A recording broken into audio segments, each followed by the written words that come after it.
Good afternoon, you're watching Manchester Today. Police are appealing for more information following a fatal crash in the early hours of Sunday morning. Father and son Gary and James Proctor died following the accident on the M62 near Manchester, which involved a car seen moments earlier driven at high speeds. An Audi Quattro, which was reported speeding at 5:50 a.m, collided with a Fiat Punto at Birch Services. Mr. Proctor and his son were in the Punto. A woman also in the car suffered serious injuries.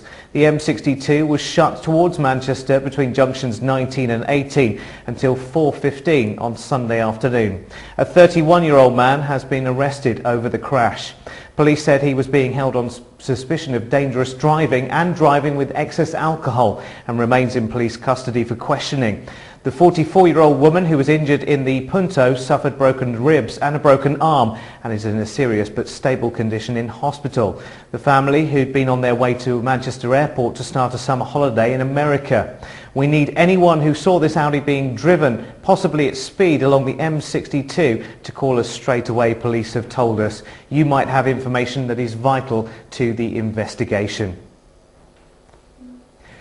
British climbers are today flying out to Pakistan to assist authorities in the search for a Manchester climber missing now after 10 days in the Himalayas. Rescue teams are continuing the search close to the Chinese border, where Ben Cheek, who's been living in Withington, has been making an attempt to scale the Shimshal Whitehawk peak single-handedly. It should have taken 4 days, but fears are growing after 10 days later that conditions will be extremely hard for the 28-year-old. British Mountaineering Council officials said that Ben was an able and experienced climber with the experience to survive, but say that the extremes of temperature will hamper the efforts to find him.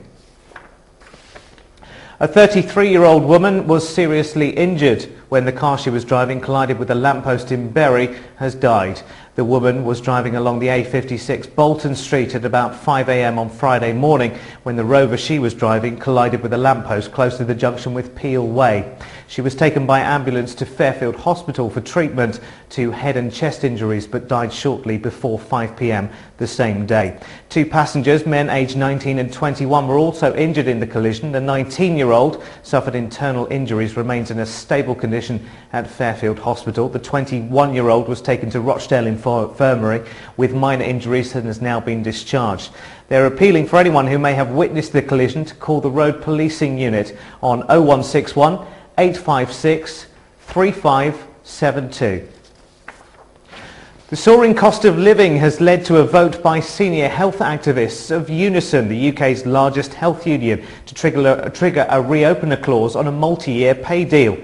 The call for a better pay deal by Unison's health executive comes in the wake of increases in the cost of fuel, energy and food, which are driving inflation beyond the 2% assumption made at the time of the agreement earlier this year. Karen Jennings of Unison said that health workers are already struggling to cope with almost daily increases in the cost of basic necessities such as food and energy. The reopener clause was central to this year's multi-year pay talks because it provided a much-needed safety net against just this situation. Unison are now gathering evidence to present to the independent pay review body to show there have been significant changes since the deal was negotiated in the spring, where members reluctantly accepted 2.75%, but the 2.54 and the 2.5% increases for the next 2 years now fall well short of the expected inflation figures. A 4-year-old girl who was critically injured when her Bolton home was set on fire in June has died. Alana Meehan has been in intensive care on a specialist burns unit in Leicester in weeks since the fire. Despite specialist treatment, her injuries were too severe and she died on Friday afternoon. Alana's 71-year-old grandmother, Hamida Begum, was also killed in the blaze which happened at their house on the Little Home Walk in Bolton in June. Detectives have launched a murder inquiry to find those responsible for the arson, which has now claimed 2 lives and leaves 2 more people still seriously ill in hospital. 2 people have been arrested and bailed. A series of appeals for more information about the fatal fire have been issued, however, and police are still requesting anyone with any information to come forward. A 22-year-old man and 12-year-old boy arrested in connection with the blaze have been bailed until the 24th of September, pending further inquiries. Anyone with any information is asked to call the Major Incident Team on 0161 856 2197, or of course Crime Stoppers anonymously on 0800 555 111. Manchester Crown Court has heard how a woman was shot with a pellet gun after a row with neighbours. Teresa Walker was hit in the shoulder and thigh after a row broke out at their home in Newton Heath. The row had started after 36-year-old Simon Rowland was taking pot shots near her home. Police arrived to find her bleeding. Prosecutors at Manchester Crown Court heard. Simon Rowland was jailed for 7 months after he admitted assault. Mr. Long, prosecuting, said that relationships had soured sometime before the attack took place. Better health and quicker journey times. That's what city designer Leif Gerrand sees as the future for Greater Manchester with a congestion charge. He's full of praise for the scheme, saying it has always been good for economy of other areas where charges exist. He went on to say that the daily grind around Greater Manchester was draining the quality of life in the city.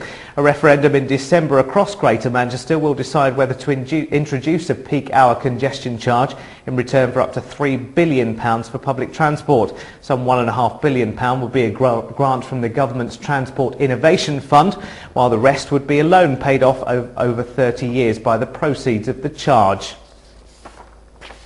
Staying with public transport, are you a disabled person in Greater Manchester with an interest in making public transport for all?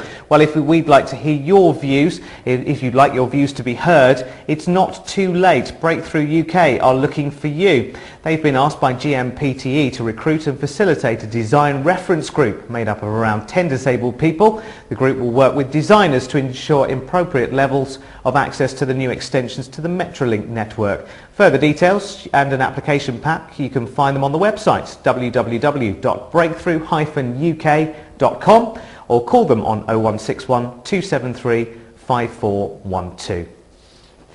Now, sometimes when communities call for action and feel unheard, they form committees and decide to tackle the problem themselves. That started happening in Westwood and Coldhurst, where a group of around 100 people have formed an unofficial action group to curb what they see as a blight that has lasted long enough.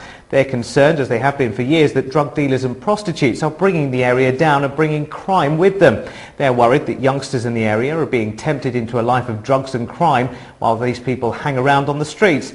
The initiative, which has been led by campaigners Nanu Mia and Salik Mia, who are both volunteers at the Oldham Muslim Centre, has also been welcomed by local residents. The group have already set up midnight meetings where they've issued leaflets to residents detailing contact names and numbers for local police and Crime Stoppers to shop drug dealers anonymously. The organisers have been so far surprised by the response, expecting just a few numbers, but they're glad that the community are prepared to take on the responsibility and make the lives of young people peaceful and one that's not riddled with drugs and crime.